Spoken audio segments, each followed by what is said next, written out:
everyone. So today we're going to be talking about more expansion in Jacksonian America. So when I say more expansion, the United States, we're just continuing to get bigger and bigger. And the Jacksonian America is what America was like under President Andrew Jackson, who was our seventh president. So for starters, more territory. The United States and Great Britain agreed to establish the 49th parallel as the boundary between the United States and Canada along the Louisiana Territory. So this kind of shows it right here, but this line, which is the boundary between the United States and Canada, this is what the 49th parallel is. That's where we say, okay, this is United States, that's Canada, you don't come here, we won't go there. And this line was extended to the Pacific following the acquisition of Oregon Territory from Britain in 1846. So in 1846, we acquired the Oregon country, which is Oregon, Washington, and Idaho, a little bit of Montana, a little bit of Wyoming, but we get this from England in 1846. And Florida was acquired by the U.S. through a treaty with Spain in 1819. So we get this from Spain in 1819, which is Florida. So as you can see, last class we had the Louisiana Purchase, and the United States was still pretty big, but by the time we're done today, the United States is complete. In fact, the only two states that we don't have yet when we're done today is going to be Alaska and Hawaii. We do not have yet. And as a political result of expansion, the United States created the Monroe Doctrine, and this was created in 1843. And it says the American continents, South and North America, should not be considered for future colonization by any European powers. It goes on to say we should consider any attempt on Europe's part, to extend their system to any portion of this hemisphere as dangerous to our peace and safety. And pretty much what it comes down to is this means that the United States will go to war with any country that tries to settle in North or South America. So we're just telling Europe, you cannot come here anymore. North and South America, we have our own countries now. There's Mexico, there's Venezuela, there's El Salvador, there's Guatemala. So there's all these countries, and the United States is saying we don't want Europe to come here anymore. So you can't come to North America, you can't come to South America. If you do, we're going to fight you. And nations in the Western Hemisphere, which is North and South America, were inherently different from those in Europe. The Americas were republics, which is where people vote, and Europe had monarchies, which is where people don't vote. So America and Europe, so the Americas, not just the United States, were very different than Europe. So all throughout the Americas, they were republics. People voted in all the different countries in the Americas. In Europe, though, they almost all had monarchies, and that's where people do not vote.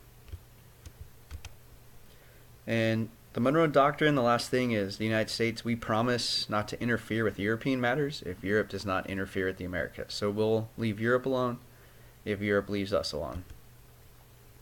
And we continue to expand, and we're going westward because that's the only direction we can go. And American migration into Texas led to an armed revolt, which a revolt is a war, against Mexican rule, and a famous battle named the Battle of Alamo, where almost every Texas soldier at the Alamo was killed. So even though almost every soldier that was at the Alamo was killed, the Texas Army does defeat Mexico, and this eventually led to the United States acquiring Texas. So when it says American migration into Texas, a lot of people started moving to Texas. And weird thing about Texas was America said it was ours. Mexico said it was theirs. So there was people from Mexico and people from the United States there, and they ended up fighting each other. The United States won. And as you can see right here, Texas annexation, we acquired Texas from Mexico after the Mexican War.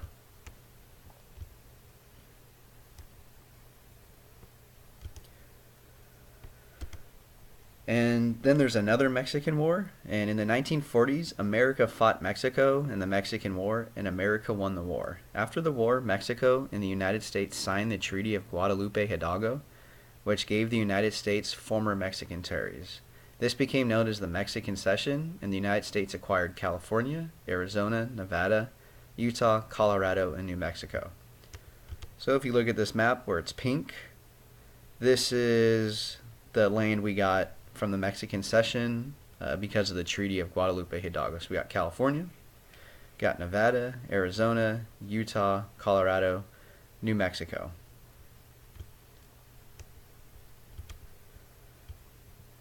So the next thing we're going to talk about is Jacksonian America, and this is the age of the common man.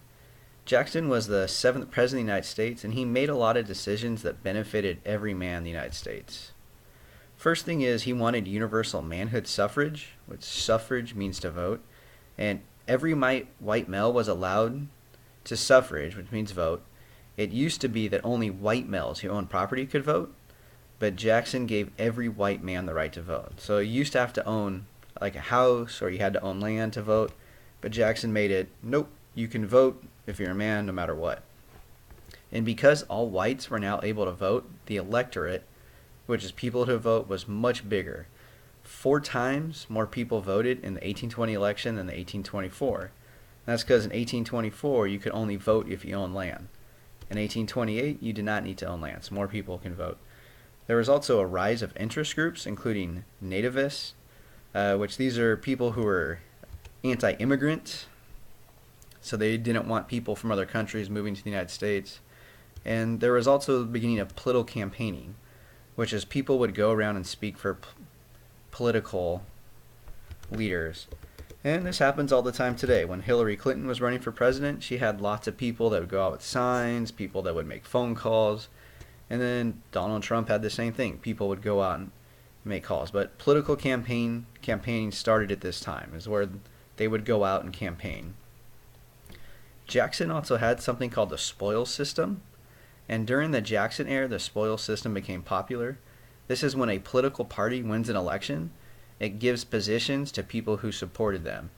So that would be like if the Federalists won an election, all the jobs that the government has, they would give all those positions to people who support them, to other Federalists. And that's pretty much still happens today. Like when Donald Trump became president, he gave positions to people who supported him. When Obama was president, he gave positions to people who supported him. And new political parties are starting to form at this time. After the War of 1812, the Federalist Party ended because people thought they were unpatriotic. Remember, Federalists did not want to fight in the War of 1812, and they wanted to leave the United States. So when the war was over, everybody was like, you don't want to be in the United States, you're unpatriotic. That party ended. The Democratic Party started in 1828, when the Democratic Republican Party ended. So our last unit, the two parties were the Federalist and the Democratic Republican Party, but by 1828 they don't exist anymore. So now we have the Democratic Party. We also have the Whigs, who replaced the Federalist Party and were formed as opposition to the Democratic Party. So Democrat Party and Whigs were against each other. There was another group called the Know-Nothings, and they were started because they were opposed to continued immigration from Ireland and Germany.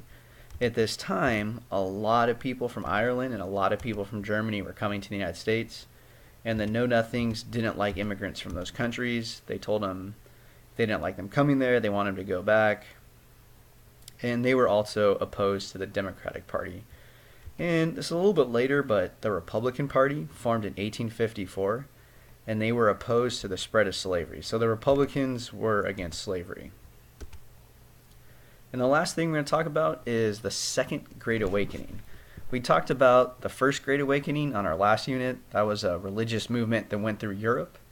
But the Second Great Awakening was a religious movement that swept through the United States. And this impacted the United States culture. First thing was there was a big temperance movement. And this is a movement that wanted to make alcohol legal. So there was actually a lot of places in the United States where alcohol was illegal. And there's another one called women's suffrage movement. And remember, suffrage means to vote. And this was a movement to get women the right to vote. And this group was led by Elizabeth Stanton and Susan B. Anthony. And women were not allowed to vote at this time.